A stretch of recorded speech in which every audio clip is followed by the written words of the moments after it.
Yes, the next paper presenter is Mr. Uday Kumar Shah. He is the assistant professor, Banarhat Kartik Rao Hindi Government College. His topic is the psychology of power in a democratic society, some theoretical issues. Mr. Uday Kumar Shah. Sir, am I audible? Yes, of course, you can Okay, Yes. proceed. okay, thank you, sir. Uh, I am Uday Kumar Saw. I am assistant professor in history in Banarhat Kartikeyan Hindi Government College. And I want to thank the organizers of this webinar and above all, our chairperson for this session, Dr. Gopal Sharma. And my topic is the psychology of power in a democratic society, some theoretical issues. So, I am a student of history. So, I always think that how the historical psychology or the understanding of history is shaping the present day republic of ours. Um, and history is affecting us in many diverse ways and influencing the social psychology of the present day citizens of India is one of the very important part of understanding this historical psychology. So when we study history or when we study the present day society, we don't focus on the institution of power which is existing in our society. The working of a democratic society cannot be understood if we will not see the various blocks, the various power blocks, the various power interests which are existing in a democratic society at various levels. For example, uh,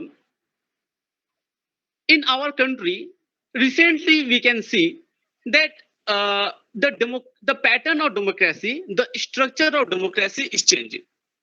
And we cannot understand, it is very difficult to understand that why these developments are taking place, why the pattern of our democratic institutions are changing fundamentally, why this is happening. This is to understand why that why our present history, that why our contemporary history is taking a particular shape, is taking a particular direction. We should study the psychology of majority population, or the psychology of the minority population, or the psychology of those populations which are within the margins of a majority community or which are within the margins of a minority community. The, the power relationship is very important part to understand our own psychology, our consciousness, the human consciousness. The human consciousness is primarily and precisely based on maintaining this power equilibrium. We always think in terms of power. We always think in terms of our position vis-a-vis the other person who is sitting next to us, who is sitting in front of us, or who is sitting beyond our imagination. And when we see our own family, the if you will study, like sociologists study the, or the social anthropologists, they study the development of family in human civilization, in human culture, how the family has been developed, why we the humans are living in the family. When we see this question, we will also understand that family is nothing but it is a the structure of powers in family is persisting throughout the ages, because the family is playing an integral part in maintaining the uh, power balance within the society. In modern society, the role of family is very much restricted. But in medieval societies, there were no police, there was no law, there was no justice. The families were the uh, main units of society, and the role of policing, the police work, it primarily depends on family, and society used to direct the families that how the society should run. So it is very recent development. It is very recently that we have developed institutions, so-called democratic parliamentary institutions, which govern these societies, which govern these families, and it is understood, we take it for granted that all the power blocks or all the power interests within a democratic country or within a democratic society will be guided by the constitution.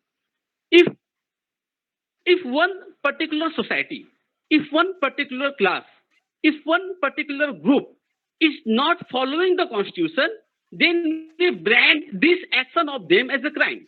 And this crime should be dealt by law, by police, by judiciary. But not always, not always the various social groups within a democracy followed the constitution. And this is a dilemma of our democratic structure or democratic structure anywhere in the world. That it is very difficult to implement the constitution word by word, because the constitution is open for interpreting by those who are in power. So now, present day India, we can see a crisis of constitutional understanding. What our constitution is saying, that is interpreted by various power blocks according to their own comfort, according to their own interest. So this power structure and all groups within a country wants to capture the power. The capturing of power, this is the main criteria of the political parties. This is the main criteria of the social groups which are dominating in those political parties. To speak more precisely, we can see this scientific understanding of the importance of power. The scientific study of the importance of power, it has been for the first time, it has been studied by the Marxists. The Marxists have argued that bourgeois class wants to dominate the society by capturing the state power. So the Marxists thought fundamentally, yes, Uday, fundamentally it contributed. try to summarize. You will get Yes, another 2 minutes. yes, sir. Yes, sir. So when we see our present day India and the rise of Hindutva politics, so we think that why there is a sudden rise of Hindutva politics and why there is a sudden rise of anti-BJP forces just before the pandemic. I mean to say that the anti-CAA and anti-NRC protest, it just shook the central government. And suddenly the pandemic came. And we can see that those from the margins, the laborers who are going to their villages, the government never knows that there is a class. There is a class of migrant laborers.